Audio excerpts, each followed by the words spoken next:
இப்போதைக்கு பாஜகவும் அதிமுக மட்டும்தான் கூட்டணி. அந்த இரண்டு தலைவர்களுடைய அன்னைக்கு ஒரு ஆலோசனை கூட்டம் அவ்வளோதான் இன்னைக்கு நடந்திருக்கு.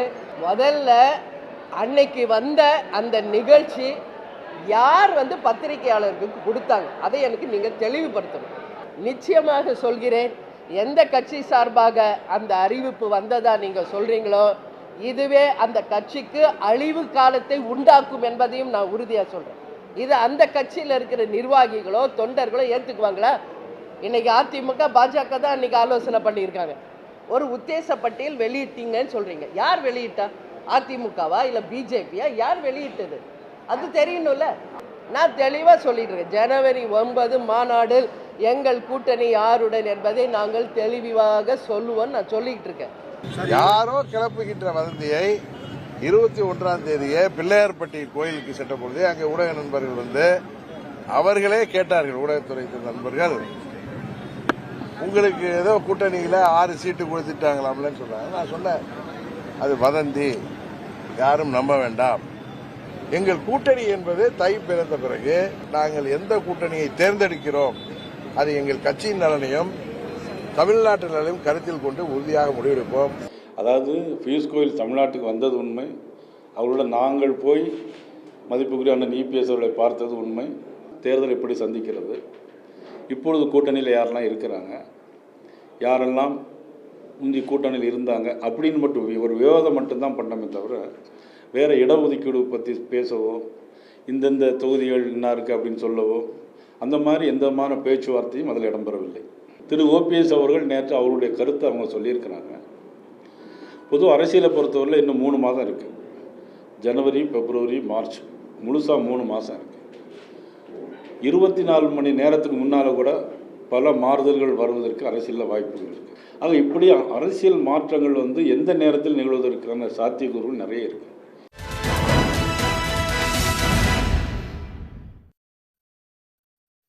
வணக்கம்.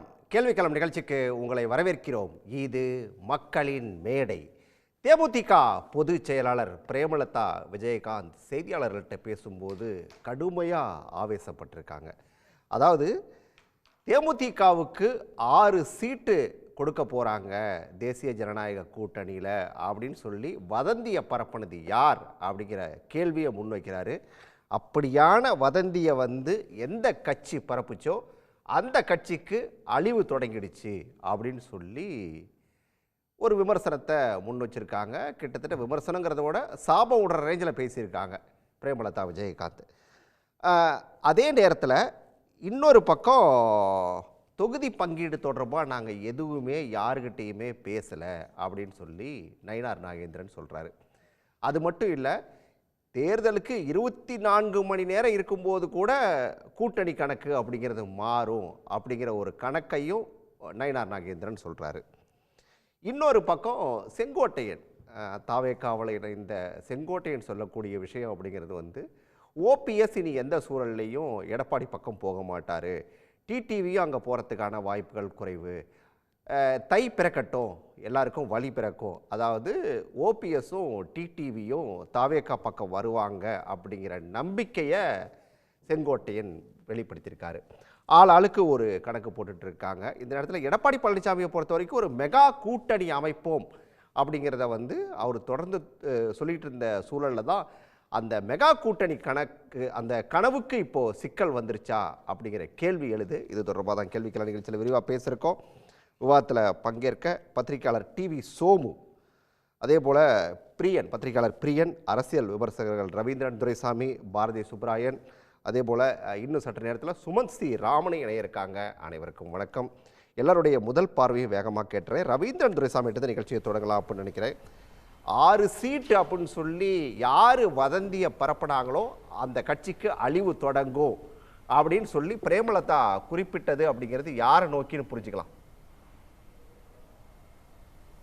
முழுக்க பிரேமலதா அம்மையார் இதில் குறிப்பிட்டிருக்கிறது. 2024 அவங்களோட கூட்டணியில் இருந்து அதிலிருந்து இப்பொழுது விலகி நிற்கக்கூடிய சூழ்நிலையில் அந்த கட்சியான அதிமுகவையும் எடப்பாடி பழனிசாமியும் தான் அவங்க குறிப்பிடுறாங்க. அவங்கள பொறுத்தவரையில் அதிமுக கூட்டணி என்பது பாமகவா தேமுதிகவா எது முக்கியம் என்பதில் எடப்பாடி பழனிசாமி தன்னுடைய அரசியலை எந்த தலைவரும் அப்படித்தான், ஜெயலலிதாவும் அப்படித்தான், எல்லாரும் அப்படித்தான், எடப்பாடியை மையமாக வச்சு தான் தன்னுடைய அரசியலை எடப்பாடி பழனிசாமி நகர்த்துவார். அந்த வகையில் 2021ஆம் ஆண்டு சட்டமன்ற தேர்தலில் பாமக தான் தனக்கு தேவையான சக்தி, தேமுதிக தேவையில்லை என்ற முடிவை அவர் எடுத்தார். இதற்கு அந்த இடஒதுக்கீடு தொடர்பாக தேமுதிகவின் நிலைப்பாடும் ஒரு முக்கிய காரணம்.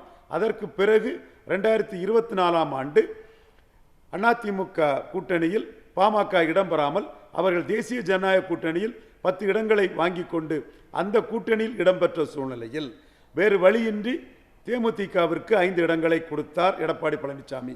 ஆனால் அந்த 5 இடங்களுக்கு உரிய வாக்குகளையும் தாண்டி கேப்டன் விஜயகாந்த் சிம்பதியில் தேமுதிக வாக்குகளை கான்ட்ரிபியூட் பண்ணியிருக்கிறார்கள் என்பதை அவர் ஏற்க மறுக்கிறார்.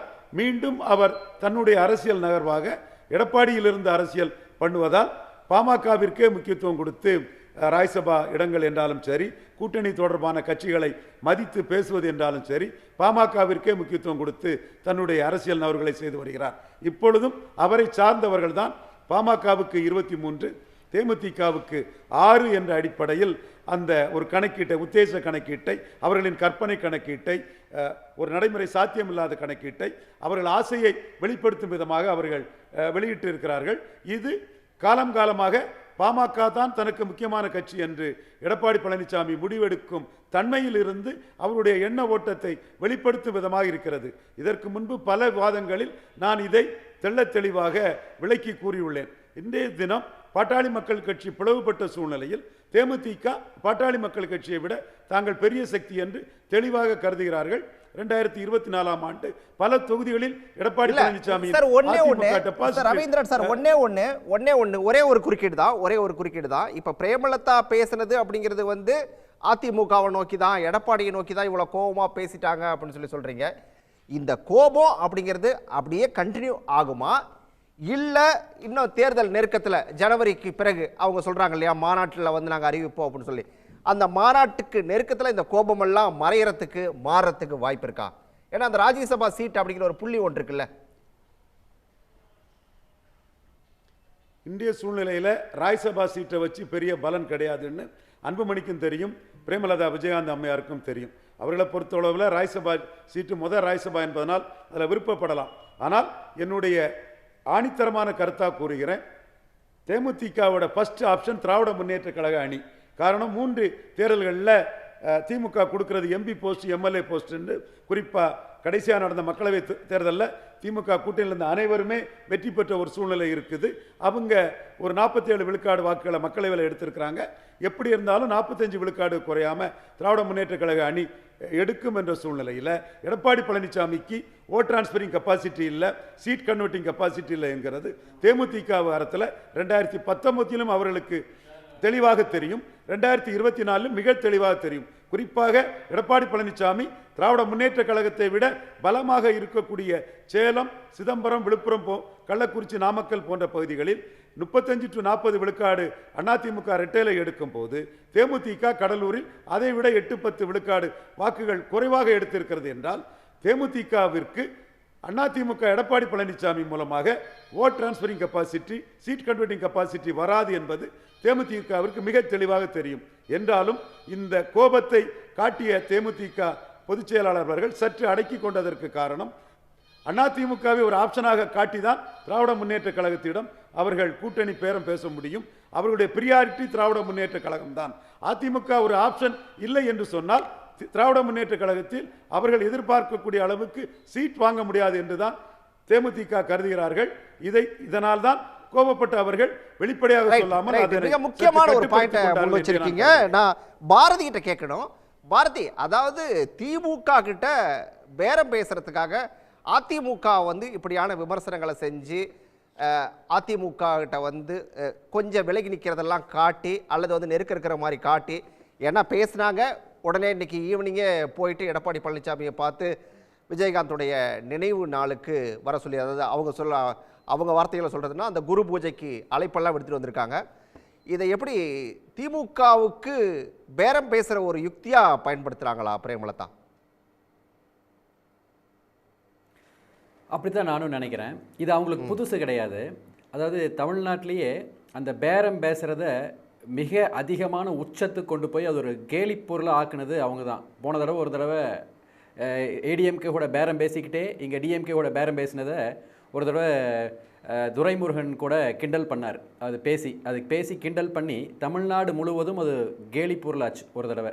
அதனால் அந்த பேரம் பேசுகிறது அப்படிங்கிறது அவங்க கூடவே இருக்கிறது, அதை தான் அவங்க பண்ணுவாங்கன்னு நான் நினைக்கிறேன். ஆனால் அதுபோக இந்த உத்தேச பட்டியல் அப்படின்னு சொல்லிட்டு இதை வெளியிட்டதை பற்றியும் ஒரு சில கருத்துக்களை சொல்ல விரும்புகிறேன். இப்போ இந்த உத்தேச பட்டியல் அப்படின்னு வெளியிட்டோம்னா அதை ஆர்வமாக பார்த்தோம்னா அது உத்தேச பட்டியல் இல்லை, அது விருப்பப்பட்டியல் அப்படின்னு நமக்கு தெரியுது. அதுவும் யாரோட விருப்பப்பட்டியல்னா அதிமுகவோட விருப்பப்பட்டியல். ஏன் சொல்கிறேன்னா, இப்போ பிஜேபி தான் பெருசாக தமிழ்நாட்டில் வளர்ந்துட்டதாக ஒரு ப்ரொஜெக்ஷன் பண்ணிகிட்டு இருக்கிறாங்க. அப்படி இருக்கும்போது அவங்க அதாவது சரிபாதி அளவுக்கு எங்களுக்கு சீட்டு வேணுங்கிற அளவுக்கு அவங்க கேட்டுக்கிட்டு இருந்ததெல்லாம் நம்ம பார்த்தோம். அப்போ 23 சீட்டுங்கிறத அவங்க ஏற்றுக்கல. அதுக்கப்புறம் பார்த்தோம்னா தேமுதிக இப்போ நேரடியாக மறுத்துட்டாங்க. டிடிவி தினகரன் இதுக்கு முன்னாடி எடப்பாடி பழனிசாமி சிஎம் கேண்டிடேட்டாக இருக்கும் வரை அங்கே கூட்டணியில் இல்லைங்கிறத வெளியிட்டிருந்தார். ஓபிஎஸ் இப்போ 2 நாளைக்கு முன்னாடி கூட எடப்பாடி பழனிசாமிங்கிற பேரை சொல்கிறக்கே எனக்கு வெக்கமாக இருக்குதுன்னு சொல்லிட்டு இருந்தாங்க. அப்போ பாமக கமெண்ட் பண்ணக்கூடிய சூழல்லையே இப்போ இல்லை. அப்போ இப்படி இருக்கும்போது இந்த உத்தேச பட்டியல் அப்படின்னு சொல்லிட்டு இவங்க வெளியிட்டதே ஒரு கேலிக்குரியதாக தான் இருக்குது. இப்போ இதை ஒரு உதாரணத்தின் மூலமாக விளக்கலான்னு நினைக்கிறேன். இப்போ ஒரு வியாபாரி சந்தைக்கு கொள்முதல் பண்ணுறதுக்கு போகும்போது ஒரு சீட் எழுதி வச்சுக்குவாங்க இல்லைங்களா? இந்த சந்தைக்கு போகிற அன்றைக்கி நம்ம ஆடு இத்தனை ரூபாய்க்கு வாங்கணும், சைக்கிள் இத்தனை ரூபாய்க்கு வாங்கணும், மாம்பழம் இத்தனை ரூபாய்க்கு வாங்கணும், அந்த மாதிரி ஒரு உத்தேச பட்டியல் அவங்க எழுதி வச்சுக்குவாங்க. அது எழுதி வச்சுக்கிட்டதுக்கப்புறம் அந்த வியாபாரி என்ன நினைக்கிறாரு, சரி நம்ம இத்தனை ரூபாய்க்கு வாங்கணும்னு எழுதி வச்சிட்டோம், ஆனால் சந்தையில் இருக்கிற வியாபாரிகள் ரொம்ப அதிகமாக சொல்லிகிட்டு இருக்காங்களே, என்ன பண்ணலான்னு சொல்லிட்டு ஒரு பையனை கூப்பிட்டு, தம்பி இந்த சீட்டை கொண்டு போய் அவங்ககிட்ட கொடுத்துட்டு நான் வந்துட்டுருக்கேன்னு சொல்லு அப்படின்னு சொல்கிறார். எதுக்கு சொல்கிறாருன்னா, இது சீட்டை பார்த்தாலாவது அவங்க கொஞ்சம் கம்மியாக கேட்பாங்களா அப்படிங்கிற ஒரு ஆசையினால் சொல்கிறார். இப்போ இதே நிலையில் தான் நம்மளுடைய எடப்பாடி பழனிசாமி அவர்கள் இருக்கிறார். அதாவது இந்த அளவுக்கு என்ன சொல்கிறது, ரொம்ப வீக்காக போயிட்டாரா அப்படிங்கிற கேள்வி நமக்கு இதை பார்த்தோன்னே எழுது. ஆனால் இதையெல்லாம் பண்ணதுக்கப்புறமும் அவர் ஒரு 3 விஷயத்தை அவர் சொல்கிறதுக்கு விரும்புகிறாருன்னு நான் நினைக்கிறேன். ஒன்று, தான் ஒரு ஸ்ட்ராங் நெகோசியேட்டர் அப்படின்னு சொல்லிட்டு தன்னுடைய கூட்டணி கட்சியினருக்கு சொல்ல விரும்புகிறாருன்னு நினைக்கிறேன். அடுத்தது, இதுவரைக்கும் இல்லாத வகையில் ஒரு புதுமையாக ஒன்று பண்ணியிருக்காரு, இதுவரைக்கும் பண்ணாதது. அது என்னென்னா, டிடிவி தினகரனையும் ஓபிசியை இவர் இணைச்சிருக்கிறார். இதுவரைக்கும் அவர் அப்படி இணைச்சதே கிடையாது. எப்போ சொன்னாலும் அதற்கு எதிர்மறையான கருத்தை சொல்லிட்டு இருப்பார். இப்போ இதை இணைச்சதன் மூலமாக தான் எல்லாத்தையும் ஒருங்கிணைச்சு போகிறதுக்கு தயாராக இருக்கிறேன் அப்படிங்கிற மெசேஜையும் அவர் கொடுக்குறாரு. அடுத்தது, ஐ எம் த பாஸ் அப்படிங்கிற ஒரு ஸ்ட்ராங் மெசேஜ் அவர் கொடுக்குறாரு. தயாராக இல்லையே.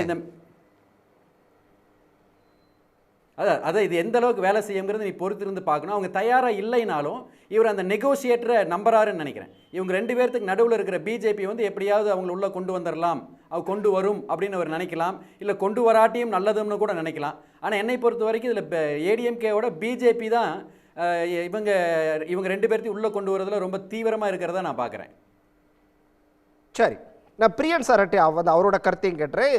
பிரியன் சார், இப்போ அதாவது பாஜக சொன்னது, அதிமுக சொன்னது அப்படிங்கிறது உத்தேச பட்டியல் இல்லை, அது விருப்ப பட்டியல் அப்படின்னு சொல்லி பாரதி ஒரு கருத்தை சொன்னார். பிரேமலதா குறிப்பிட்டாங்க இல்லையா, அதாவது இனி யார் 6 சீட்டுன்னு சொன்னாங்களோ அந்த கட்சிக்கு அழிவு தொடங்குன்னு சொல்லி ரவீந்திரன் குறிப்பிட்டார். அது அதிமுகவை நோக்கி தான் அப்படின்னு. உங்களோட பார்வை அதில் என்ன? அதிமுகவை நோக்கி தான் பிரேமலதா அப்படி சொல்கிறாங்களா? இல்லை, அதில் எனக்கு கொஞ்சம் மாறுபட்ட கருத்து இருக்குது. காலையில் அந்த கட்சிக்கு அழிவு தொடங்குன்னு சொல்லிட்டு மாலையிலேயே போயிட்டு அந்த கட்சி தலைவரை பார்க்குற அளவுக்கு அவங்க அந்த அளவுக்கு ஒரு பண்பாட்டோடு இருப்பாங்களான்றது எனக்கு கொஞ்சம் கேள்விக்குறியான ஒரு விஷயமா இருக்குது. ஏன்னா உத்தேச பட்டியல் வெளியிடுவது என்பது ஒரு பத்திரிகைக்கோ ஒரு சேனலுக்கோ கிடைக்கிற ஒரு நியூஸாக, பிரேக்கிங் நியூஸாக வெளியிடுறது அவங்களுடைய விருப்பம். அவங்க வெளியிட்டாங்க. அதை மறுக்கிறதுக்கு இவ்வளோ தூரம் பொங்கி எழ வேண்டிய அவசியம் கிடையாது என்பது என்னுடைய கருத்து. இதே செய்தியை தினகரன் லெஃப்ட் ஹேண்ட்லேயே டீல் பண்ணிட்டு போயிட்டார். அவர் லெஃப்ட் ஹேண்டில் டீல் பண்ணிட்டு போயிட்டார். அவர் அது வதந்தின்னு சொல்லிட்டு அதை கடந்து போகிறார். அவர் யார் பண்ணாங்கன்னு தெரியும், கடந்து போகிறார். நீங்கள் இவ்வளோ தூரம் அது பொங்கி எழ வேண்டிய அவசியம் என்ன ஆக்சுவலாக? அதனால் இவர்கள் தேமுதிக இப்போ பல இடங்கள் அதிமுகவில் கதை ஓப்பன் பண்ணி வச்சுருக்காங்க, திமுகலையும் கதை ஓப்பன் பண்ணி வச்சுருக்காங்க, விட்டால் தாவேக்காலையும் ஒரு கதை ஓப்பன் பண்ணி வச்சுருப்பாங்க. அதனால் ஒரு பத்திரிகையோ சேனலோ இந்த மாதிரி செய்திகள் வெளியிடும்போது வெளியிடவே கூடாது. தேமுதிகவை பற்றி வெளியிடுறதுனா எங்கிட்ட பர்மிஷன் கேட்டுட்டு தான் வெளியிடணும்னு பிரேமலதா சொல்கிறதெல்லாம் கொஞ்சம் அதிகபட்சமாக நினைக்கிறேன். அவங்க வந்து அஃபெண்ட் ஆகிருக்கலாம், அவங்க இந்த செய்தி மூலமாக அஃபெண்ட் ஆகிருக்கலாம், அவங்க தொண்டர்கள் அஃபெண்ட் ஆகிருக்கலாம், அதெல்லாம் நான் ஒத்துக்கிறேன். ஆனால் இவ்வளோ தூரம் வந்து ஒரு பத்திரிகைக்கு ஒரு பிளாங்கெட்டாக, சேனலுக்கு ஒரு பிளாங்கெட்டாக ஒரு பேன் போடுற மாதிரி இதை பற்றி வெளியிடவே கூடாதுன்னு சொல்கிறது தப்பு. அதனால் நான் இப்போ என்னுடைய பாயிண்ட் என்னென்னா வந்து இந்த செய்திக்கு வந்து பியூஷ் கோயலும் எடப்பாடி அவர்கள் பேசினது 2 பேர் மட்டும்தான் பேசினாங்கிறத பார்த்தோம். நம்ம அந்த 2 கட்சிக்கும் வேறு எந்த கட்சியும் கூட்டணியில் அஃபிஷியலாக இதுவரை யாரும் வரலன்றதையும் நம்ம பார்க்குறோம். அவங்க கூட ஏற்கனவே இருந்த வாசன் மட்டுமே கூட இருக்கார், ஏசி சண்முகம் கூட இருக்கார். அப்போது இதில் பியூஷ் கோயலோட வருகை அவருடைய பேச்சுவார்த்தைக்கான வெற்றி அப்படின்னு காமிக்கிறது பாஜகவுடைய வேலையாக இருக்குது. ஆக்சுவலாக பியூஷ் கோயல் வந்தது வந்து ஏதோ ஒரு காரியத்தை சாதிச்சிட்டாரு அப்படின்னு சொல்கிற மாதிரியான ஒரு விஷயங்களை கொண்டு போகிறதுக்கு பாஜக ட்ரை பண்ணுறாங்க ஆக்சுவலாக. அதனால தான் அன்றைக்கி வந்து இந்த விஷயத்தை வந்து பாஜகவும் சேர்ந்து தான் கிளப்பி விட்டுருப்பாங்கிறது தான் என்னுடைய கருத்து. 2 பேருமே கூட்டு களவாணிகள், அதிமுக பாஜக 2 பேருமே கூட்டு களவாணிகளாக இருந்தால் இந்த வேலை செஞ்சுருக்காங்க ஆக்சுவலாக. இதில் வந்து ஒருத்தருக்கு ஒருத்தர் விட்டு கொடுத்து இவர் தான் பண்ணார் அவர் தான் பண்ணார்லாம் கிடையாது. அவங்களுக்கு இந்த கட்சிகள் யாரும் நம்மக்கிட்ட வரமாட்டேன்றாங்களேன்னு அவர்களை எப்படி கூப்பிடுவது, அவர்களை எப்படி அவங்களுக்கு ஒரு வலையை போட்டு இழுப்பது என்பதில் தெரியாத இந்த மாதிரியான ஒரு விஷயத்தை வெளில விட்டு அவர்கள வருவாங்களா?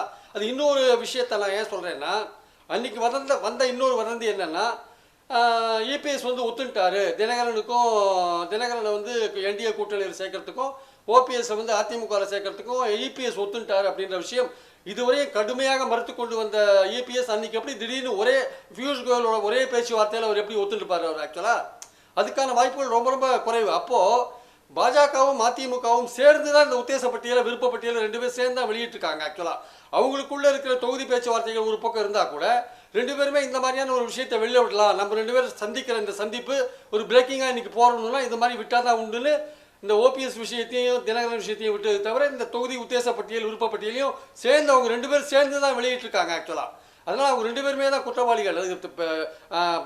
பிரேமலதா வந்து 2 பேரையும் தான் வந்து குற்றம் சொல்ல வேண்டிய இடத்துல இருக்காங்க. வெறும் அதிமுக மட்டும் சொல்லிட்டு நம்ம போயிட முடியாது. இதில் வந்து பிஜேபியோட ரோலும் இருக்குது. ஏன்னா அவங்களுக்கு வந்து பியூஷ் கோயல் வருகையை வந்து அந்த பேச்சுவார்த்தையை வந்து ஒரு வெற்றியாக காமிக்கணுன்ற ஒரு அவசரம் அவங்களுக்கு இருக்குது. ஏன்னா ஏப்ரல் மாதம் அமைஞ்ச கூட்டணியில் யாரும் சேர மாட்டேன்னாங்க, இருக்கிறவங்களாம் போயின்னு இருக்காங்க. அப்போ அந்த சூழலில் அவங்க என்ன பண்ணுவாங்க, 24 மணி நேரத்தில் கூட்டணியெல்லாம் மாறாதுலாம் நான் சொல்ல மாட்டேன். ஆனால் மாறுவதற்கான ஒரு அறிகுறி தெரியணும் இல்லை, அந்த மாதிரி அறிகுறி எதுவுமே தெரியவே இல்லைங்க. ஏன்னா இங்கே அதிமுக திமுக என்ற கட்சியை தவிர 3ஆவதாக ஒரு விஜய் வந்து ஒரு கட்சி ஆரம்பித்து உட்காந்துருக்காரு. அது ஒரு ஆப்ஷன் அங்கே ஓப்பனாக இருக்குது. அந்த ஆப்ஷன் இருக்கிறதுனால பல சின்ன கட்சிகள் வந்து அவங்களுடைய விளையாட்டை வந்து தொடர்ந்து விளையாடிட்டு இருக்காங்கன்றது தான் உண்மை ஆக்சுவலாக. ஸோ இந்த சூழலில் வந்து நீங்கள் வந்து தேமுதிகவோ இல்லை வந்து பாமகவோ இல்லை ஒன்றுபட்ட பாமகவோ இந்த மாதிரி விஷயங்கள்லாம் வந்து கடைசி நிமிஷம் வரையும் இது இழுத்துட்டு போகிறதுக்கான வாய்ப்புகள் உண்டு. ஈவன் எடப்பாடியே பாஜகவுக்கு சீட்டு ஒதுக்கிறது கடைசி நிமிஷம் வரையும் அதை எடுத்துகிட்டு போவார். அவர் பியூஷ் கோயல் வந்து இறங்குற அன்னைக்கே ஒரு பத்திரிகையில் என்ன செய்தி வருதுன்னா, எல்இடி பல்பு ஊழல் விஷயத்தை வந்து இடி வந்து விசாரிக்க ஆரம்பிச்சிட்டாங்கன்னு ஒரு செய்தி வருது. அப்போது அதிமுக வந்து வழிக்கு கொண்டுறதுக்கு எந்த விதத்தில் வேணால் களத்தில் இறங்குவாங்க பாஜகன்றது அன்னைக்கு தெரிஞ்சு போச்சு ஆக்சுவலாக. அதனால இந்த விஷயங்கள் முதல் கட்ட பேச்சுவார்த்தையால் எதுவுமே நடக்காது சார், எதுவுமே முற்று பெறாது. இது தொடர்ந்து பல கட்ட பேச்சுவார்த்தைகள் தான் நடக்கும். இந்த கட்சிகள் அடுத்தடுத்து பேசலாம். சோமுகிட்ட கேட்கணும். பிரியன் சார் வரேன்.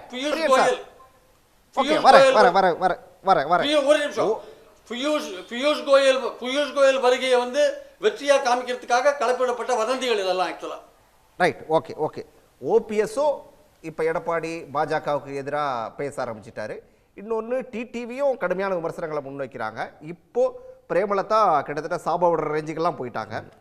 இப்போ இது வந்து அதிமுக பாஜக கூட்டணிக்கு ஒரு பெரும் நெருக்கடியை அப்படின்னு சொல்லலாமா? இல்லை, இவங்க வந்து ஒரு கூட்டணின்னு அமைந்து அதுக்கப்புறம் மேலும் போனாங்கன்னா நெருக்கடின்னு சொல்லலாம். இது வரவே இல்லையே இது ஒன்றும். இதை தவிர இன்னொரு இது என்னன்னா, இப்போ வந்து வரவே இல்லைன்னு எடுத்துட்டாலுமே ஒரு மெகா கூட்டணி அமைப்போம் அப்படிங்கிறது தான் எடப்பாடி ஆரம்பத்துலேருந்தே சொல்லிட்டு இருந்தாரு. அது ஒரு பெரிய கனவா இருந்துச்சு. அதுக்கான வாய்ப்பு கனவாவே போயிடுமோ அப்படிங்கிற ஒரு கேள்வியே வருது. இல்லை அதுக்கான வாய்ப்பு இன்னும் இருக்கிறதா தான் நினைக்கிறேன். அது கூட்டணி வர்றதுக்கு உதாரணமாக என்னன்னா, இப்போ வந்து தேமுதிக கூட வந்து பேரம் பேசுறது ஒரே நேரத்தில் 2 இதுவும் பேரம் பேசுறது நம்மளாம் நிறைய விமர்சிச்சிருக்கிறோம், கிண்டல் பண்ணியிருக்கோம். ஆனால் எந்த கட்சி அப்படி பண்ணலை அப்படிங்கிறது ஒன்று. இவங்களுக்கு அதை வெளிப்படையாக தெரியாமல் பண்ணுற அளவுக்கு தெரியல, அவ்வளோதான். அதனால தான் அட்டை டயத்தில் மற்றபடி கிட்டத்தட்ட எல்லா கட்சிகளுமே அப்படி பண்ணுற ஒரு விஷயந்தான். அடுத்தது என்னென்னா, இவங்க கொள்கை கோட்பாடெல்லாம் என்ன, அந்த ஒரு படத்தில் விவேக் சொல்கிற மாதிரி கையில் ஏதோ ஒரு நாய்க்குட்டி வச்சுருப்பாரு, 1000 ரூபா தரேன் தரியாடினா, அது என்ன காசுக்காக இப்போ தர முடியாது, 2000 ரூபா தரேன் இந்த வச்சுக்க அப்படின்றது, அவ்வளோதான். அதனால தான் காலையில் விமர்சனம் பண்ணாலும் சாயந்தரம் போய் எடப்பாடியை பார்க்க முடியுறதுனால இதில் ஒரு பெரிய கொள்கை கோட்பாடுங்கிறலாம். அவங்களுக்கு தேவையான விஷயங்கள் கிடைக்கணும், சீட்டு உட்பட கிடைத்தா அது போதும் அப்படின்ட்டு. இதில் பிரேமலதாவை பொறுத்த அளவில் அவங்க என்ன நினைக்கிறாங்கன்னா, பொதுவாக எல்லா கட்சியுமே தங்களுடைய தகுதிக்கு மீறிய ஒரு விருப்பத்தை தான் வெளிப்படுத்துவாங்க. அதே மாதிரி தேமுதிகவுடைய ஒரு வாக்கு சதவீதம் என்ன, அதோடைய வெற்றி தோல்வி என்ன, இதெல்லாம் உணராமல் அவங்க அதீதமாக 6 சீட்டுன்னு கொந்தளிச்சிட்டாங்க. அதாவது ஒருவேளை 60 சீட்டு எதிர்பார்க்குறாங்களோ என்னமோ தெரியல அவங்களுடைய கெப்பாசிட்டிக்கு. அந்த 6 சீட்டுங்கிறது அவங்களுக்கு இதாகிடுச்சு. தவிர இன்னொரு இதுவும் பார்த்தா இது ஒரு மாதிரி ஒரு மறைமுகமாக வெளியிடுறதும் கூட தவறு தான். ஏன்னா எல்லா கட்சியும் அவங்கள்ட்ட ஒரு மறைமுக பேச்சுவார்த்தையாவது நடத்தி கிட்டத்தட்ட அவங்க ஒப்புக்கிட்டதுக்கு அப்புறமேலு கூட்டணிங்கிறத அறிவிச்சுட்டு அதுக்கப்புறமேலு இத்தனை சீட்டுங்கிறது தான் முறை. அதை விட்டு உன் ரேஞ்சு இதுதான் நான் சொல்லிட்டேன் அப்படிங்கிற ஒரு விஷயமாக தானே பார்க்க. அதனால அவங்களுடைய கோபம் நியாயமான கோபம். அது மாதிரி எங்களை கேட்காம எப்படி நீங்கள் பண்ணலாம் அந்த மாதிரி அவங்க கேட்குறது. அது மாதிரி டிடிவி தினகரன் அதை கிண்டல் பண்ணியிருக்கிறாரு. அதே மாதிரி இன்னும் சொல்ல போனால் ஊடகத்தில் கூட சொல்லியிருக்கிறாருன்னா அடியனும் கூப்பிட பொண்டாட்டியில் பிள்ளைக்கு பேர் வைக்கிறங்கிற கதையாக நீங்களும் இதெல்லாம் போட்டிருக்கீங்க அது மாதிரியான ஒரு விஷயம் அப்படின்ட்டு. அதனால் இவங்க கோபம் நியாயமான கோபம். தவிர இன்னொரு பக்கம் இவங்களோட எதிர்பார்ப்பு மிக அதிகமாக இருக்கும். அதோடைய வெளிப்பாடு அந்த எதிர்பார்ப்பை இந்த கூட்டணி பூர்த்தி பண்ணுமா? இல்லை, நிச்சயமாக அந்த மாதிரியானது அவங்க எதிர்பார்க்குற அளவுக்கு இங்கேன்னு இல்லை, திமுக கூட்டணிக்கு இவங்க போவாங்களான்னு தெரியல. அப்படி போனால் கூட இங்கே இந்த 5-6 சீட்டுக்கு வருத்தப்பட்டாங்கல்ல, அங்கே போனாலும் 5 சீட்டுங்கிற அளவுக்கு தான் கிடைக்கும் அப்படிங்கிறது தான் என்னுடைய பார்வை. அதற்கு மேலே 2 விஷயம். ஒன்று, திமுக கூட்டணி போனாலும் அங்கே ஏகப்பட்ட கட்சிகள் ஏற்கனவே இருக்குது ஆல்ரெடி. தவிர இவங்களுடைய செல்வாக்குன்னு ஒரு விஷயம் இருக்குல்ல, அதை வச்சு தானே அவங்க பார்ப்பாங்க. அப்படிங்கிறப்ப இங்கே 5-6 அப்படின்னா திமுகவுக்கு போனால் 5 சீட்டு கிடைக்கலாம், அவ்வளோதான். அதை மீறி இவங்க அதீதமான ஒரு எதிர்பார்ப்பில் இருக்குது. அந்த எதிர்பார்ப்போடைய வெளிப்பாடு தான் இந்த கோபம், நல்லா இருக்க மாட்டேன், சாபம் விடுறது, இந்த மாதிரியான ஒரு விஷயங்கள். தவிர போக போக மறுபடியும் இவங்க அதிமுக பக்கம் கூட போகலாம். அது ஒன்றும் பெரிய ஒரு விஷயம்லாம் ஒன்றும் கிடையாது. இல்லை, இந்த பக்கமும் 2 பக்கமான வாய்ப்பு இருக்குது. இதனால் அதிமுக கதவை அவர் அடைத்து விட்டார் அப்படின்லாம் சொல்ல முடியாது. ஏற்கனவே எம்பி சீட்டு எங்களுக்கு தராமல் ஏமாற்றிட்டாங்க அப்படிங்கிற ரேஞ்சுக்கு அதிமுகவை எடப்பாடி பழனிசாமி குற்றம் சாட்டுறவங்க தான் இவங்க. அதுக்கப்புறம் மறுபடி கூட்டணி அப்படிங்கிற அளவுக்குலாம் போக தானே செஞ்சுச்சு. இன்றைக்கி அந்த நடுத்தர லெவலில் இருக்கவங்க ஜனவரி மாதம் சொல்கிறேன்னு சொல்லியிருக்கிறாங்க. அது எப்படி வேணாலும் ஆகலாம். அது ஓகே. சுமந்தம் இணைஞ்சிட்டாரு. சுமந்தோட பார்வை கேட்கணும். அந்த நம்பர் 6 அப்படிங்கிறது தான் பிரேமலதாவுடைய இவ்வளோ ஆக்ரோஷத்துக்கும் கோபத்துக்கும் காரணமா சார்? நீங்கள் எப்படி பார்க்குறீங்க அதை? இல்லைங்க, அவங்களுடைய பலத்தை அவர்கள் சரியாக புரிந்திருக்கிறார்களா இல்லையா அப்படிங்கிறது தான் சந்தேகத்தை எழுப்புது. இப்போது திரு சோமு சொன்னது போல், இப்போ திமுக கூட்டணிக்கு போனால் எவ்வளோ சீட்டு, 30 சீட்டு கொடுப்பாங்களா? ஸோ திமுக கூட்டணிக்கு போனாலும் இதே சிங்கிள் டிஜிட் சீட்டில் தான் அவர்கள் தேமுதிகவை கண்டெயின் பண்ண பார்ப்பாங்க. ஸோ இது எந்த பக்கம் சென்றாலும் இப்போ ஒரு கூட்டணியில் எத்தனை கட்சிகள் இருக்கின்றன அப்படிங்கிறத பொறுத்து தான் எவ்வளோ சீட்டு போட்டியிட முடியும் அப்படிங்கிறது. இப்போ அதிமுக பாஜக கூட்டணியில் பெருமளவில் இப்போ இதுவரை நிறைய கட்சிகள் இல்லை. நாளைக்கு பாட்டாளி மக்கள் கட்சி வராங்க ஒரு பேச்சுக்கு, மற்ற சில கட்சிகளும் வராங்கன்னா அவங்க ஸ்பேர் பண்ணக்கூடிய எண்ணிக்கை நிச்சயமாக குறையும். ஸோ ஐ திங்க் இது ஃபர்ஸ்ட் ஆஃப் ஆல் இந்த மாதிரி ஒரு ரியாக்ஷன் எதற்காக வந்ததுன்னு தெரியல. ஆனால் கோவப்படுவதில் எனக்கு ஒரு லாஜிக் இருப்பதாக நான் பார்க்கவில்லை. திமுக கூட்டணிக்கு சென்றாலும் எத்தனை இடங்கள் வழங்கப்படும் அப்படிங்கிறது ஒரு மிகப்பெரிய கேள்விக்குறி. திமுக கூட்டணி கிட்டத்தட்ட ஏற்கனவே ஃபுல்லாக இருக்குது, ஹவுஸ்ஃபுல்லாக இருக்குது.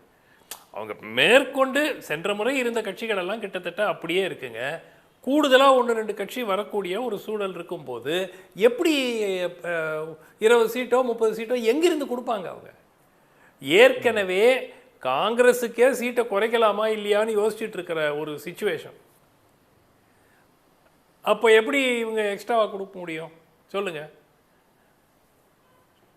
சரி சரி, திமுக பக்கமோ இல்ல வாய்ப்பு இல்லை அப்படின்னு சொன்னா இன்னொரு வாய்ப்பு விஜய் இருக்க. விஜயிடம் அதுதாங்க எனக்கு புரியாத புதிர்.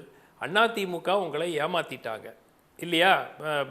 எம்பி சீட்டு கொடுக்குறேன்னு, ராஜ்யசபா சீட்டு கொடுக்குறேன்னு சொல்லிட்டு அதுக்கப்புறம் 26ஆம் ஆண்டு நாங்கள் ஒதுக்குவோம்னு ஒரு கடிதமே கையெழுத்து போட்டு கொடுத்துட்டார், உத்தரவாதமும் கொடுத்தாச்சு. அதை நீங்கள் ஏற்றுக்கிறதுக்கு ஏற்றுப்பீங்களா ஏற்றுக்க மாட்டீங்களாங்கிறத நீங்கள் ஜனவரியிலையோ பிப்ரவரியிலையோ சொல்ல போகிறீங்க. அப்படிங்கிற பேசிஸில் இருக்கும்போது நான் என்ன கேட்குறேன்னா, அதுக்கு முன்னாடி இப்போ உங்களுக்கு விஜய் இருக்கிறார் இல்லையா? விஜய் என்ன சொல்லியிருக்காரு? அவர் ஒரே ஒரு கண்டிஷன் தான் போட்டிருக்காரு, பாஜக திமுக அல்லாத கட்சிகளாக இருக்கணும், அதை தவிர விஜயை முதலமைச்சர் வேட்பாளராக ஏற்றுக்கொள்ளணும். இதில் என்ன தயக்கம்? போய் விஜயோட கூட்டணி வைக்கலாமே, ஏன் வைக்கல? அங்க போனா நீங்க குறிப்பிட்டது போல 20 சீட்டுக்கு மேல கிடைக்கிறதுக்கான வாய்ப்புகள் இருக்குல்ல? தாராளமா விஜய் கொடுக்கலாமே. விஜய்க்கு 234 இடங்களிலும் கம்பெட்டிட்டிவாக போட்டியிடக்கூடிய வேட்பாளர்கள் கிடைப்பார்களா என்பது சந்தேகம். அதனால நிச்சயமா டெஃபினட்டா அதிமுக தேசிய ஜனநாயக கூட்டணியிலோ திமுக கூட்டணியிலோ வழங்கப்படும் இடங்களை விட குறைந்தது 2 மடங்கு இடங்கள் விஜய் கொடுக்கறதுக்கு ஒரு பொசிஷன்ல இருப்பாரு. ஸோ ஏன் அங்க போய் அவங்க சைன் அப் பண்ணல? அது ஒரு மிகப்பெரிய கேள்வி தானே.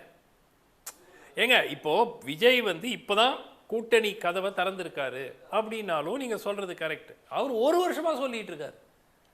ஸோ 1 வருடமாக உங்களுக்கு இந்த ஆப்ஷன், விஜய் என்கிற ஆப்ஷன் நேற்று வரவில்லை, பல மாதங்களுக்கு முன்பு வந்துவிட்டது. ஆனாலும் எந்த கட்சியும் அங்கு வெளிப்படையாக, அது திரு ஓபிஎஸ் ஆக இருக்கட்டும், திரு டிடிவி ஆக இருக்கட்டும், தேமுதிகவாக இருக்கட்டும், யாருமே போய் அங்கே சேரலையே இதுவரை. என்ன தயக்கம்? ஸோ ஒரு பார்கெனிங் பொசிஷன் என்டிஏல வச்சுக்கணும் அப்படிங்கிற பேசிஸில் தான் இது இன்னும் போயிட்டு இருக்கு. திரு ஓபிஎஸ்ஸே எடுத்துக்கோங்க, ஏன் போய் தாவேக்கால கூட்டணி வச்சிருக்கலாமே, என்ன தயக்கம்? திமுகவோட போக முடியாதுங்க. திமுகவோட அவர் போகிறதுக்கு தயாராக இருந்தால் கூட அவருக்கு வாக்களிக்கிறவங்க திமுக ஓட்டு போடுவாங்களா? ஸோ அதனால ஏன் இவர்கள் எல்லாம் சுமந்த் சார் சொல்றபடி பார்வையில இல்ல, அந்த பார்வையில நான் எடுத்துக்கிட்டேன் அப்படின்னு சொன்னா, இங்க மெகா கூட்டணி அமைப்போ அப்படின்னு சொல்லி எடப்பாடி சொல்லிட்டு இருக்காரு.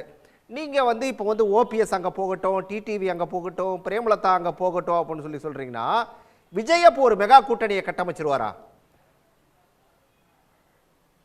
இல்லைங்க, அது மெகா கூட்டணி அப்படிங்கிறது வாக்கு சதவிகிதத்தினுடைய அடிப்படையில் தான் நம்ம பார்க்கணுமே தவிர எத்தனை நபர்களோ எத்தனை கட்சிகளோ வருகின்றனங்கிற அடிப்படையில் இல்லை.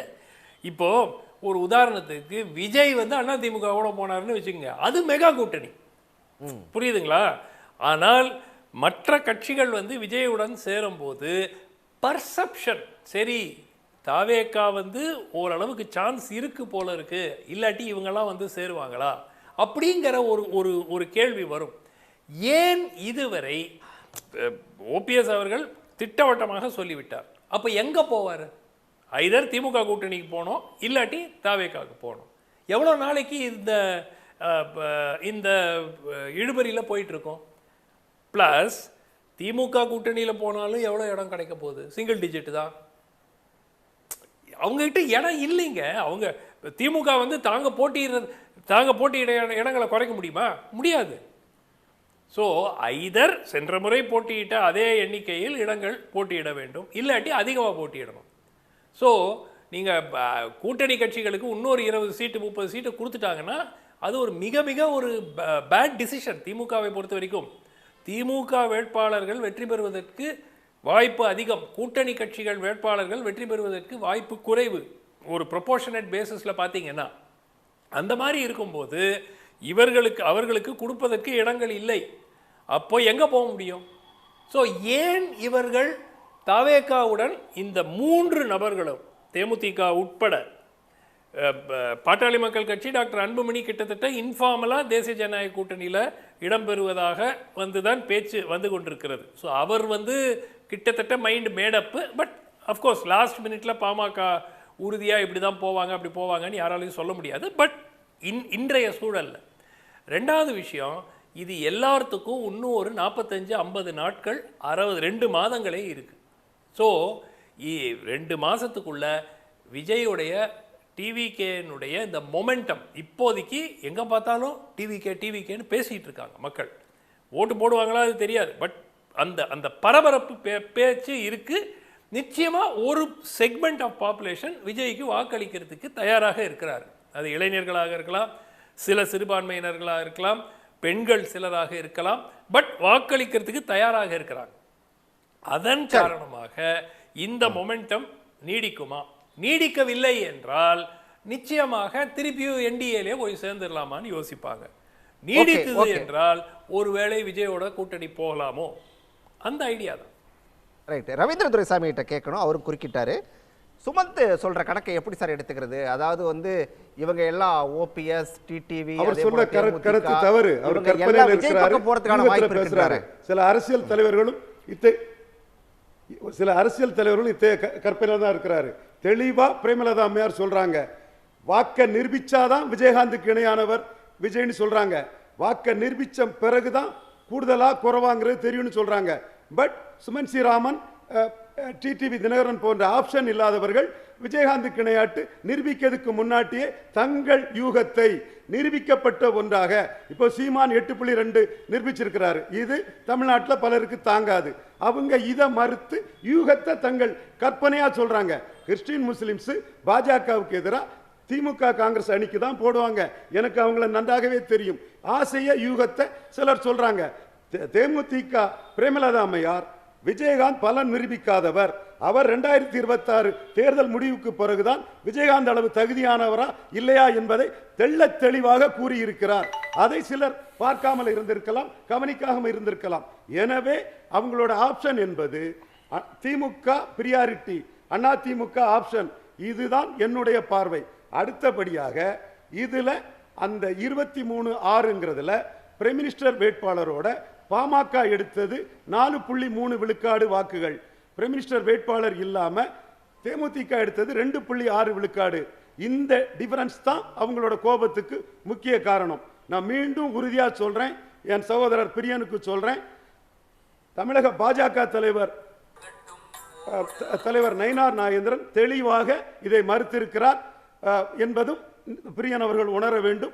எனவே இதை ஊடகத்தில் கொடுத்தது சீமானிடமே தென் மாவட்டத்தில் 30,000 வாக்குகள் நடந்த ஒன்று.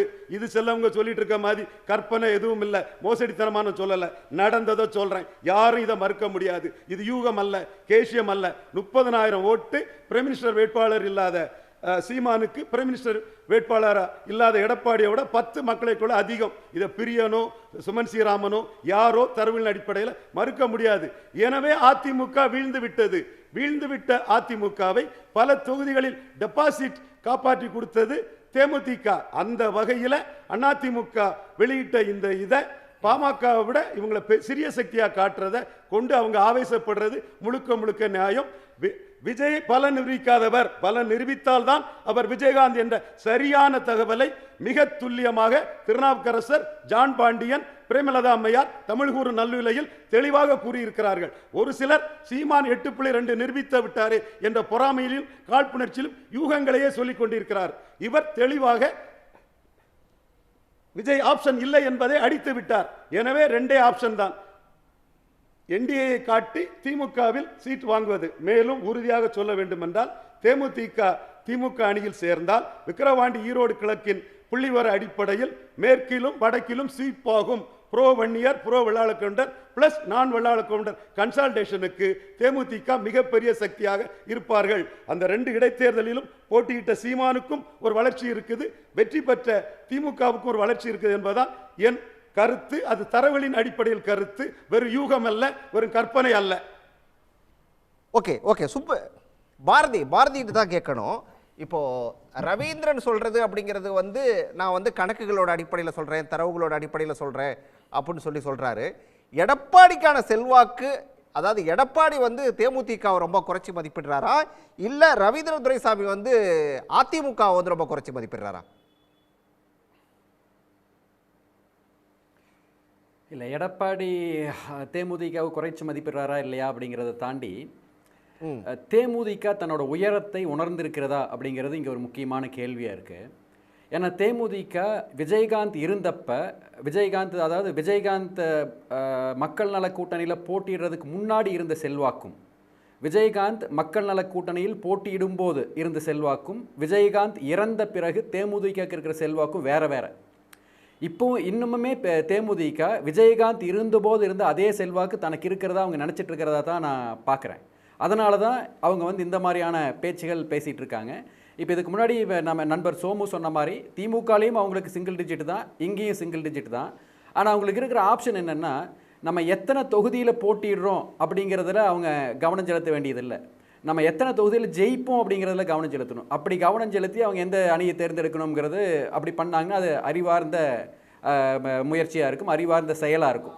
அதை விட்டுட்டு எனக்கு எத்தனை சீட் அதிகமாக யார் கொடுப்பாங்களோ அவங்ககிட்ட நான் போகிறேன் அப்படின்னு சொல்லிட்டு அவங்க சொல்லிட்டு இருந்தாங்கன்னா அது அவங்களுக்கு நன்மை பயக்காது. இது முதல் பாயிண்ட்டு.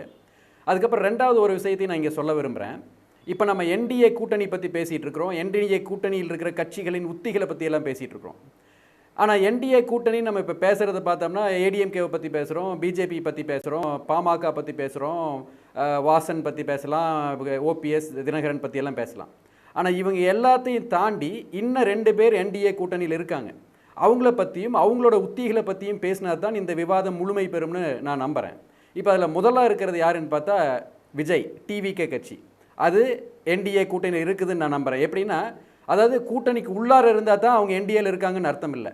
கூட்டணிக்கு வெளியே இருந்தும் என்டிஏல இருக்கலாம். உதாரணத்துக்கு இப்போ மாயாவதி, உத்தரப்பிரதேசத்தில் மாயாவதி வெளியே தான் இருக்காங்க, ஆனால் அவங்க என்டிஏக்கு சப்போர்ட் பண்ணிட்டு இருக்காங்க. இப்போ அந்த மாதிரியான நிலைப்பாட்டில் தான் விஜய் இங்கே வச்சிருக்கிறதா நான் பார்க்குறேன். இதுக்கு சில காரணங்களோட தான் நான் பார்க்குறேன். வெறுமனே இதை நான் சொல்ல விரும்பல, சில காரணங்கள் இருக்கு. சொல்றவரு கொள்கை எதிரின்னு சொல்லிட்டு இருக்காரு, பாஜகவை கொள்கை எதிரின்னு விஜய் சொல்லி பேசிட்டு இருக்காரு. நான் வரேங்க, நான் சொல்றேன், அதை சென்ஸ் சொல்றேன். அதாவது நம்ம முதல்ல இருந்து ஆரம்பிக்கலாம். இப்போ ஒய் பிரிவு பாதுகாப்புலேருந்து ஆரம்பிக்கலாம். அது மிகச் சுலபமாக எந்த பிரச்சனையும் இல்லாமல் அவருக்கு கிடைச்சது. அதுபோக ஆர்எஸ்எஸ் பின்னணியுள்ள சிடி நிர்மல்குமாரும் அருண்ராஜும் முதன்மையான பதவிகள்லாம் அங்கே இருக்கிறாங்க. அடுத்தது இந்த கரூரில் இந்த பிரச்சனை நடந்தப்போ உடனடியாக முதல்ல அவங்களுக்கு உதவி செய்யவும் ஆதரவு தெரிவிக்கவும் வந்தது அண்ணாமலை உள்ளிட்ட பிஜேபி தலைவர்கள் தான். அது மட்டும் இல்லாமல் உடனடியாக ஒரு எம்பி குழுவை இங்கே அனுப்பி விஜய்க்கு ஆதரவை உடனடியாக பேட்டி கொடுக்க வச்சது பிஜேபி. அப்ப கரூர் சம்பவங்களோட்டி வந்த சில வழக்குகளுக்கு ஒரு கட்சி தாவேகா, இன்னொரு கட்சி யாரு? சில அட்வொகேட்ஸ். அது அடுத்து வரேன், இது முடிச்சிடுறேங்க, ஒரே நிமிஷம். இப்போ அடுத்தது பார்த்தீங்கன்னா, இப்போ செங்கோட்டையன் வந்து பிஜேபி சொல்லித்தான் நான் எடப்பாடி கிட்ட பேசினேன்னு சொன்னார். இப்போ அவர் தாவேக்காக்கு போய் சேர்ந்துருக்காரு. அப்போ அதுவும் பிஜேபி சொல்லித்தான் போய் சேர்ந்துருப்பார். அப்போ இதில் ஒரு கனெக்ஷன் இருக்குதுன்னு பார்க்குறோம். அடுத்தது விஜய் வந்து இப்போ ரொம்ப சைலண்டாக இருக்குது. பிஜேபிங்கிற பேரை கூட ஈரோட்டில் அவர் சொல்லல, திருப்பரங்குன்ற விஷயத்தை பற்றி பேசலை. இப்போ மகாத்மா காந்தி ஊரக வேலைவாய்ப்பு திட்டத்தில் இருக்கிற பிரச்சனை பற்றி எதுவுமே பேசாமல் வாய் மூடி இருக்கிறார். இப்போ இது எல்லாத்தையும் வச்சு பார்க்கும்போது அவர் என்டிஏல இருக்கிறாருங்கிற முடிவுக்கு நான் வரேன். அடுத்து இன்னொரு ஆள் யாருன்னு கேட்டீங்க. அதில் இன்னொரு ஆள் யாருன்னா அது எலெக்ஷன் கமிஷன். இப்போ எலெக்ஷன் கமிஷன் எஸ்ஐஆரை தூக்கிட்டு இங்கே வந்திருக்கிறாங்க. இதுக்கு முன்னாடி நடந்த எஸ்ஐஆர் 3 வருடம் நடந்தது. ஆனால் தேர்தலுக்குள்ளாரையே 3 மாதத்திலேயே எஸ்ஐஆர் நிறைவேற்றணும்னு ஒரு அவசர கதியில் இங்கே வந்திருக்கிறாங்க. அந்த அவசரமே நமக்கு ஒரு அதிர்ச்சியை கொடுக்குது, ஒரு கேள்வி எழுப்புது இங்கே. அதுபோக பீகாரோட மொத்த மக்கள் தொகை தமிழ்நாட்டோட அதிகம். ஆனால் அங்கே அவங்க நீக்கினது 72 லட்சம் தான். ஆனால் தமிழ்நாட்டில் 95 லட்சம் வாக்காளர்களை நீக்கியிருக்கிறாங்க. இப்போ இது இவங்ககிட்ட கேட்டோம்னா, இப்போ நீக்க வேண்டியது இப்போ எஸ்ஐஆர் வந்து யாரை நீக்கணுமோ, இப்போ இறந்து போனவங்க விடுபட்டவங்க இவங்களால நீக்கித்தான் ஆகணும், எஸ்ஐஆர் சரியாக தானே பண்ணுது அப்படின்னு சொல்லி அவங்க சொல்கிறாங்க. இப்போ இதுக்கு ஒரு சின்ன உதாரணம் மூலமாக நான் சொல்ல விரும்புகிறேன். ஒரு முல்லா கதை ஒன்று இருக்குது. அந்த முல்லா கதையில ஒரு ஹஸ்பண்ட் அண்ட் ஒரு செகண்ட் இருக்க ரவீந்திரன் துரைசாமி சொன்னதுக்கு பிரியன் ஏதோ குறுக்கிட்டாரு. நான் கேட்டுட்டு அந்த முல்லா கதைக்கு வரேன். ரைட் பிரியன். இல்லை அதாவது தேமுதிக எந்த மாதிரியான ஒரு நிலைப்பாடு எடுக்கும், விஜயை பற்றின பிரேமலதாவோட கருத்தெல்லாம் வந்து ரவீந்திரன் சொன்னார். ஆனால் வந்து தேமுதிகவுடைய பாஸ்ட் ரெக்கார்டை பார்க்கும்பொழுது 21 தேர்தலில் அவங்க என்ன பண்ணாங்க, அமமுகவோட போய் சேர்ந்தாங்க 60 சீட்டுக்காக. அதிமுக திமுக கூட்டணியில் இல்லைன்னா அமமுகவில் போய் சேர்ந்தாங்க. அப்போது இப்போவும் திமுக அதிமுக 2 இடத்துல அவங்க கேட்ட விஷயங்கள்லாம் கிடைக்கலன்னா அவங்க விஜய் கட்சிக்கு போகிறதுக்கான அவங்க நிரூபிக்கப்படாதவர், ஓட்டு என்ன இருக்குன்னு தெரியாது, அதெல்லாம் சொல்லியிருந்தா கூட அதே விஜய் கட்சியோடு அவங்க சேர மாட்டாங்கிறது என்ன நிச்சயம் ஆக்சுவலாக. அதனால் வந்து தேமுதிகவுக்கு எல்லா விதமான ஆப்ஷனும் ஓப்பனாக இருக்கிறது தான் உண்மை ஆக்சுவலாக. அந்த அடிப்படையில் தான் வந்து நம்ம தேமுதிகவை பற்றி கணிக்க முடியாது சரியா, அவங்க எந்த இடத்துல சேருவாங்கன்னு கணிக்க முடியாது. அவங்க எதிர்பார்ப்பு அதிகமாக இருக்குது. ஆனால் ஒரு விஷயம் மட்டும் கரெக்டாக சொல்கிறேன், விஜயகாந்த் அவர்கள் மறைந்து போனால் கூட தமிழ்நாட்டில் இருக்கிற கிட்டத்தட்ட ஒரு 60 தொகுதிகளில் குறைந்தபட்சம் 2000 ஓட்டுகள் வந்து தேமுதிகவுக்கு இருக்குது. அதுவும் 4 முனை போட்டியில் வந்து வெற்றியோட வித்தியாசம் 500 1000ன்னு போகும்போது ஒவ்வொரு சின்ன கட்சியும் முக்கியம் என்பதை திமுக உணர்ந்திருக்கிறது, வேறு கட்சி அதிமுகவும் உணர்ந்திருக்கும். அதனால் வந்து தேமுதிகவோட முக்கியத்துவத்தை வந்து நம்ம குறைச்சி மதிப்பிட வேண்டிய அவசியம் இல்லை என்பது என்னுடைய கருத்து. அது தாவேக்காவோட சேர்ந்தாங்கன்னா கண்டிப்பாக தாவேக்காவுக்கு ஒரு அட்வான்டேஜாக தான் இருக்கும், தாவேக்காவுக்கு தேமுதிக அட்வான்டேஜாக இருக்கும். சில குறிப்பிட்ட தொகுதிகள் அது மத்திய வட மாவட்டங்களில் இருக்கலாம், இல்லை தெற்கு வந்து விருதுநகர் ராஜபாளையம் போன்ற இடங்கள், கோயம்புத்தூர் போன்ற இடங்கள் இருக்கலாம். குறைந்தபட்சம் 60 தொகுதிகளில் அவங்க வந்து வெற்றியை வந்து கொஞ்சம் டில்ட் பண்ணுறதுல சாய்க்கிறதுல அந்த பக்கம் இந்த பக்கம் சாய்க்கிறதுல ஒரு பங்கு வகிப்பாங்கன்னு என்பது என்னுடைய கருத்து. இல்லை பிரியன் ஆனால் அதே நேரத்தில் வந்து நீங்கள் சொல்கிறதுபடி வந்து குறைச்சி மதிப்பிட தேவையில்லை அப்படின்னு சொல்கிறீங்க.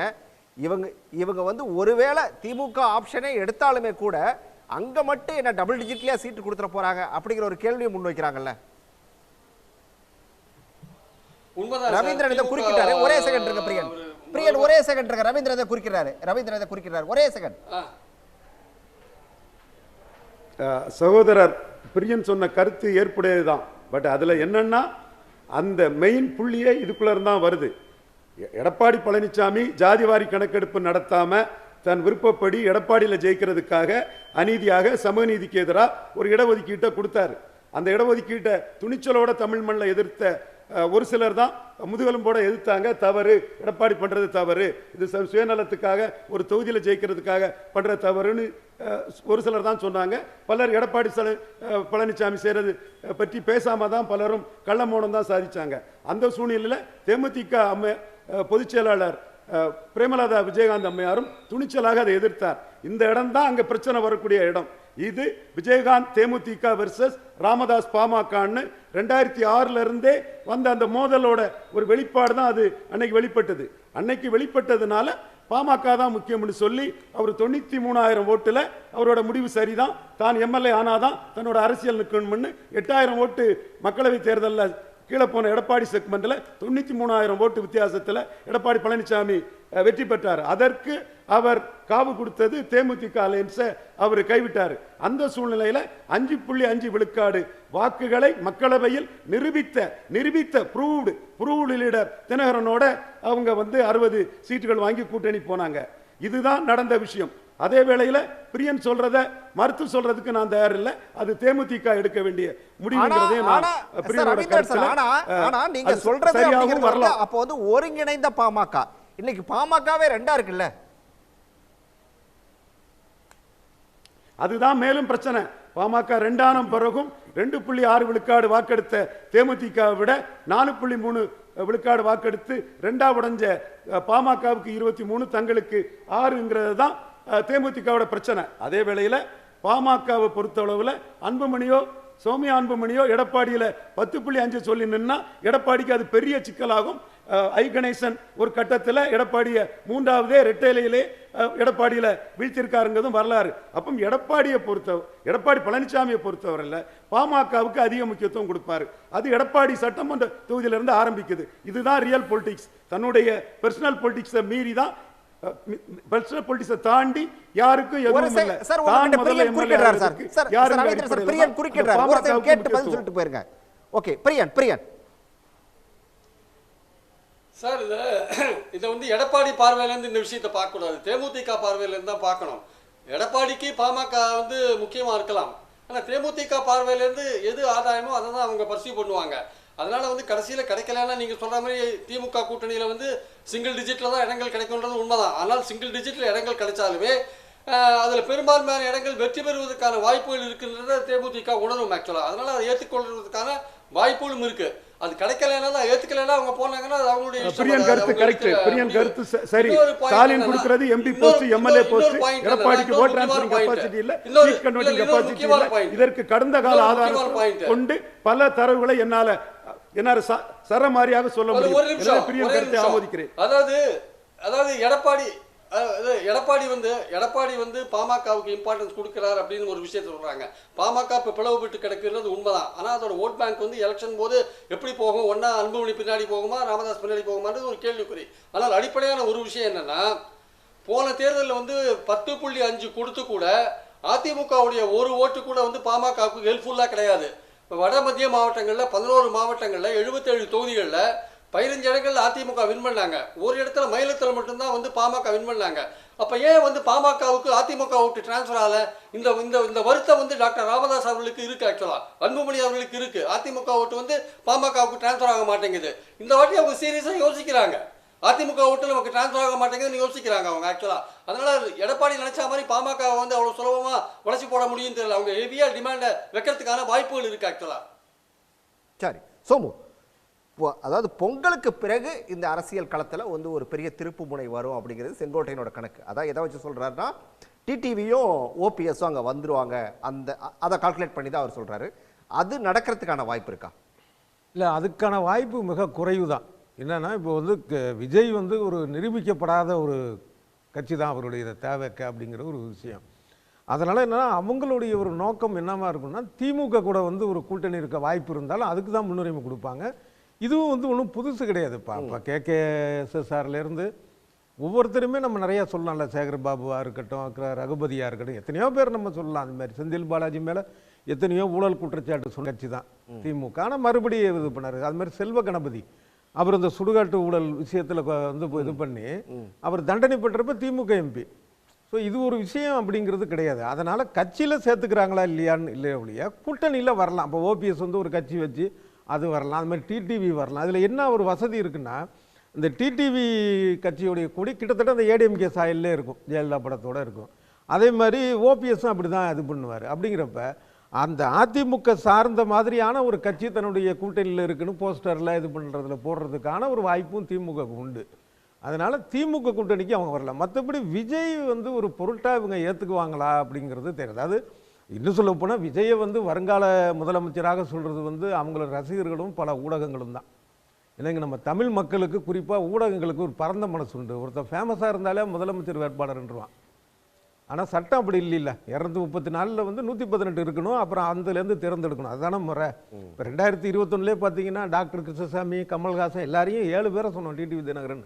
அந்த மாதிரியான ஒரு பிம்பம் தான் விஜயை தவிர இந்த அரசியல்வாதிகள் சரியாக கணக்கு போடுவாங்க. அப்படி போடும்போது இதனால் என்ன பலன்னு பார்க்குறப்ப விஜய் அப்படிங்கிறத விட அவங்களுக்கு வந்து திமுக, ஏன்னா அவங்க 2 பேரும் சொல்லிட்டாங்க. யாருன்னா TTVயும் OPSம் இவங்க இருக்கிற இடத்துக்கு, அதாவது எடப்பாடி இருக்கிற இடத்துக்கு போக மாட்டோம். ஏன்னா இவங்க 2 பேரையும் எடப்பாடி ஒதுக்குறாரு.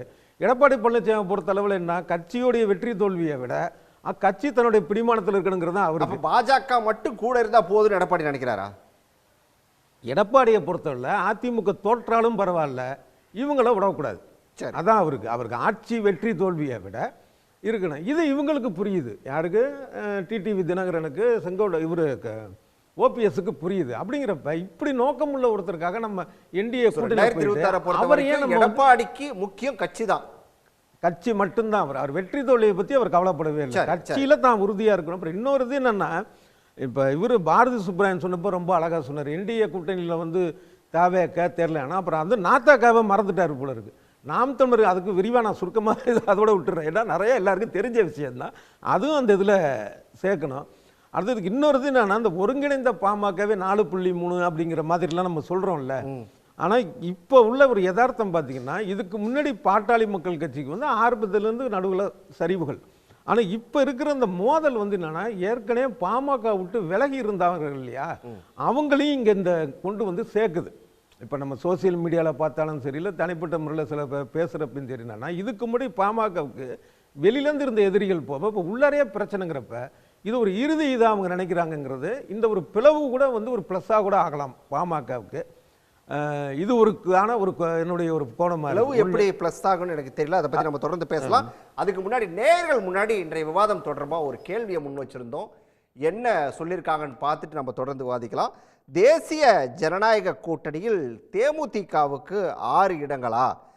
எந்த கட்சியாவது உத்தேச பட்டியலை வெளியிட்டிருந்தால் அது அந்த கட்சிக்கு அழிவு காலத்தை உண்டாக்கும் அப்படின்னு சொல்லி பிரேமலதா எச்சரிக்கை விடுத்திருப்பது அப்படிங்கிறது வந்து ஆதங்கத்தோட வெளிப்பாடு அப்படின்னு சொல்லி 49% பேரும், ADMK BJPக்கான எச்சரிக்கை இது அப்படின்னு சொல்லி 38% பேரும், வதந்திக்கான முற்றுப்புள்ளி அப்படின்னு சொல்லி 13% பேரும் சொல்கிறாங்க. இது ஆதங்கத்தோட வெளிப்பாடு தான் அப்படின்னு சொல்லக்கூடியது வந்து 49% பேர். சுமந்த், உங்கள் கருத்து? முதல்ல நான் திருப்பி ஒரே ஒரு விஷயந்தான். அடுத்த 60 நாட்களில் பல மாறுதல்கள் நடக்கலாம். நம்ம வந்து இப்போ 4 மாதத்திற்கு முன்பு இதுதான் கூட்டணி வியூகம் என்று ஒரு தரப்பில் கிட்டத்தட்ட உறுதியாகிவிட்டது திமுக தரப்பில். அதை விட்டுட்டு நிறையா கட்சிகள் வெளியே வருவாங்கன்னு எந்த எதிர்பார்ப்பும் இல்லை.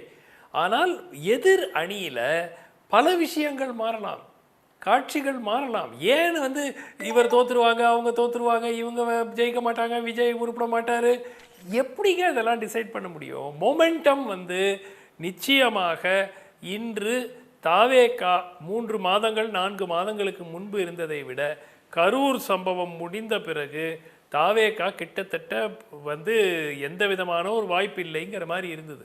இப்பொழுது திருப்பியும் ஒரு ஸ்மால் பவுன்ஸ் இருக்குது. அந்த பவுன்ஸ் நீடிக்குமா நீடிக்காதா தெரியாது. விஜய் ஒருவேளை ஒரு சிம்பிள் எக்ஸாம்பிள், ஒருவேளை ஹைப்போதெட்டிக்கலி விஜய் வந்து அதிமுக பக்கம் போனாருனாக்கா எலெக்ஷன் ஸ்வீப் ஆயிரும். அது எல்லாருக்கும் தெரியும். நடக்குமா நடக்காத பட் அந்த ரிசல்ட் ராஜா ஒரே ஒரு விஷயம் தான் நான் சொல்றேன். அரசியலில் எது வேண்டுமானாலும் எப்பொழுது வேண்டுமானாலும் நடக்கலாம். சாத்தியம் குறைவாக இருக்கலாம். ஆனால் you don't rule out anything until the last date. எதுக்காக இப்போ ஒரு கமிட்மெண்ட் கொடுத்து இந்த கூட்டணி அந்த கூட்டணின்னு எந்த கட்சிக்கும் அந்த நிர்பந்தம் இல்லை. அதிமுகவுக்கு கொஞ்சம் இருக்கிறது, தாவேகாவுக்கு கொஞ்சம் இருக்கிறது. என்னால் இருவரும் வலுவான கூட்டணி அமைப்போம் என்று கிட்டத்தட்ட சொல்லிட்டாங்க. கட்சிகள் வரவில்லை இதுவரைக்கும் எதிர்பார்த்த அளவிற்கு. ஆனாலும் எவ்ரி ஒன் இஸ் வெயிட்டிங். காத்து எந்த பக்கம் அடிக்குதுன்னு பார்க்கறதுக்கு தான் காத்துக்கிட்டு இருக்காங்க. யாருமே வந்து மக்களுக்கு சேவை செய்கிற விஷயமே இல்லை. இது வந்து எனக்கு என்ன கிடைக்கும், எங்கள் கட்சிக்கு எங்கே அதிக இடங்கள் கிடைக்கும், எங்கே வெற்றி வாய்ப்பு அதிகமாக இருக்கும், எவ்வளோ எம்பி சீட்டு கிடைக்கும், எம்எல்ஏ சீட்டு, இதுதான் பேரமே தவிர வேறு எந்த ஒரு விஷயமும் இல்லை. அதனால் தயவு செய்து பிப்ரவரி மாதம் 15ஆம் தேதி, இது தை பிறந்தால் வழி பிறக்கும்னு ஒவ்வொருத்தராக சொல்லிட்டு போகிறாங்க. ஆனால் என்னுடைய கணிப்பு, நான் முதலிருந்து சொல்கிறேன், ஜனவரி பிப்ரவரிக்கு முன்பு தயவு செய்து எந்த முடிவுக்கும் வராதீர்கள். இன்னும் 60 நாட்கள் இருக்கிறது. அதற்கு பிறகு எப்படி நிலைமை இருக்கிறதுன்னு பாருங்க. பிரியன் இதை குறுக்கிட்டீங்க, தை பிறந்தாலும் ஒன்று வழிபிறக்க வாய்ப்பு என்றார் சுமந்த். தை பிறந்தா நிறைய கட்சிகளுக்கு வழி தான் பிறக்கும்னு நினைக்கிறேன். வழி பிறக்குமான்னு தெரியல, பொறுத்து இருந்தால் பார்க்கணும். ஆனால் விஜயை பற்றி ஒரு வார்த்தை நான் சொல்ல விரும்புகிறேன்.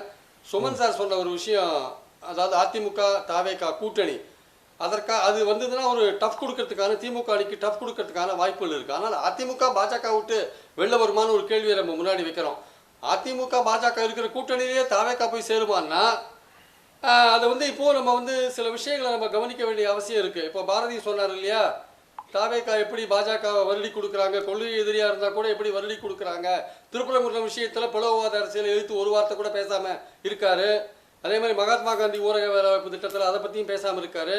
ஆனால் கிறிஸ்மஸ் விழாவில் வந்து மத நல்லிணக்கத்தை நான் காப்பாற்றுவேன் அப்படின்னு உறுதியெல்லாம் கொடுக்குறாரு. ஆனால் 2 நாளாக நாடு பூரா நடக்கிறது என்ன? ஆக்சுவலாக 2 நாளாக இந்த கிறிஸ்மஸுக்கு முதல் நேற்றுக்கு இன்றைக்கும் நடக்கிற விஷயங்கள் என்ன? சிறுபான்மையோர் எத்தனை நகரங்களில் தாக்கப்பட்டிருக்காங்க, கிறிஸ்தவர்கள் எத்தனை நகரங்களில் தாக்கப்பட்டிருக்காங்க. பிரைம் மினிஸ்டர் போய் சர்ச்சில் போய் ப்ரே பண்ணிட்டு இருக்காரு. என்ன நடக்குது நாட்டில்? எங்கே போனார் விஜய்? எங்கே மத நல்லிணக்கம் எங்கே இருக்கு? எங்கே ஆதரவு குரல் கொடுத்தாரா சிறுபான்மையோருக்கு?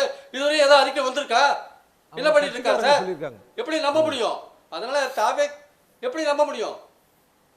தாவேகா பாஜக அதிமுக கூட ஒரு சந்தேகமா இருக்கு. வந்தால் அது நல்லதுதான். ஸ்வீப் ஆகும். Okay okay okay Somu sir, நிறைவு பார்வை. இந்த எதிர்ப்பெல்லாம் எப்படி சமாளிக்க போகுது அதிமுக?